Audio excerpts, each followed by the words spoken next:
Since we're coming to the end of June, I felt it was proper to look back on one of the films that I didn't even realize was already 20 years old. Batman Begins, which I feel is crazy. Before we get into it, don't forget to hit that like, share, and subscribe. And new merch store, links will be down in the description. Thank you for all of your support. In 2005, darkness found a new definition. Batman Begins didn't just reboot a franchise, it rebuilt it from the shadows up. This wasn't just a new take on the Caped Crusader, it was a manifesto, a declaration that comic book films can also be turned into art. And at the center of it all, a broken man driven by pain, fear, and reborn in the fire flames of a superhero. 20 years later, we're looking back at the film that didn't just begin Batman, it redefined him. Let's get into it. You guys got fat while everybody starved on the street. It's my turn. You come with me. I'm at the Plaza Hotel. You're welcome. You're all welcome! Before Batman Begins came along, the franchise, as far as Batman goes, was in ruins. Batman and Robin had nearly killed the entire franchise with campy rubber suits, nipples, and horrible ice puns. What killed the dinosaurs?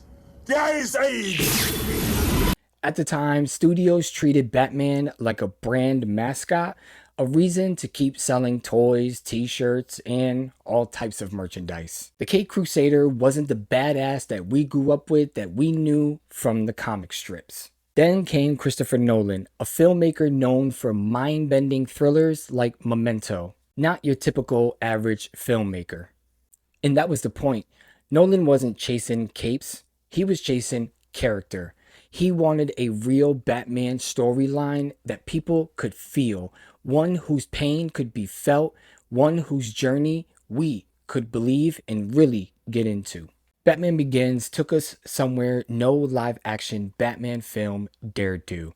Into the mind of Bruce Wayne, not just a mask, the man underneath it, the journey that really began it all. Christian Bale wasn't just cast. Remember, he had to transform himself due to dropping 60 pounds from the film The Machinist. Then, within 6 months, bulked up 100 pounds of muscle.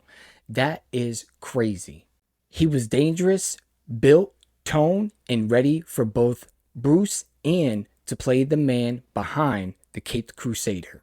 Behind the scenes, Nolan crafted a story of fear, not just villains with gimmicks and, again, horrible ice puns, but a universal theme, from Bruce's childhood trauma to Scarecrow's hallucinogenic gas. Everything in the film reflected the cost and power of fear. And the crazy part, for the first time in a long time, Gotham felt real. No sound stages, no neon lights everywhere, neon fights with villains.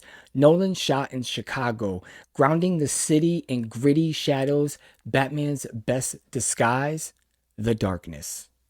To Christopher Nolan, tone was everything, stripping away the fantasy and giving us urban mythology. He treated Batman like a modern-day samurai. And the Batmobile was badass. The Tumbler, it was just a military prototype, not a toy, and not one you wanted to play with. The suit, not just some molded latex, but a tactical, fearsome body of armor. Even the gadgets were explained throughout the movie due to scenes in Wayne Tech. It was science over spectacle.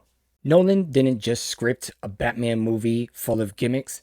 He made a crime drama that happened to star Batman. And it showed. The pacing, the cinematography, the noir elements that brought Batman from the shadows into the light, but yet set in the darkness. This movie was more than just your typical superhero film. And then there's that ending. Gordon handing Batman a Joker card, a whisper to the chaos that was soon to come. And in that moment, we knew that this movie truly was just the beginning. Christian Bale's Batman wasn't just a playboy in a cape. He was a weapon, calculated, tormented, and purposeful. His voice, gritty and raw, became both iconic but yet controversial. And at first, I was one of those ones where I was like, why is he doing this?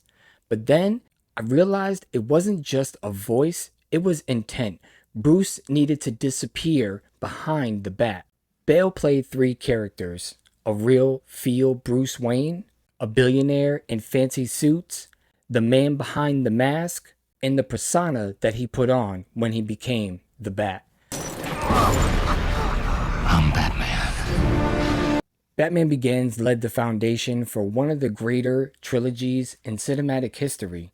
Without it, there's no Dark Knight, there's no Heath Ledger's Joker, no Tom Hardy's Bane. Batman Begins set the superhero blueprint. Nolan really created Batman's dark tone and set the gold standard for origin stories. It wasn't just about rubber suits, it was about the consequences that come with being a superhero. And to be honest, rewatching this 20 years later, Batman Begins still holds power.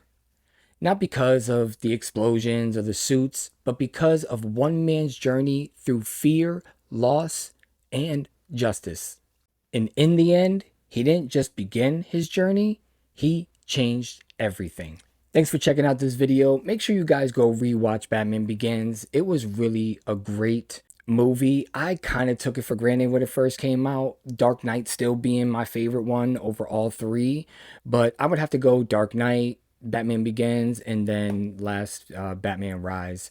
And not because of the action or anything like that. It's just I really think Heath Ledger's Joker just made Dark Knight something unique and something that I thought was just powerful. His performance was totally amazing. But 20 years, can you imagine that? That is crazy. I felt like this movie just came out yesterday, truthfully. Anyways, thanks for tuning in, and I will see you on the next one. Hit that like, share, subscribe, and I am out. Merch store in the description. Peace.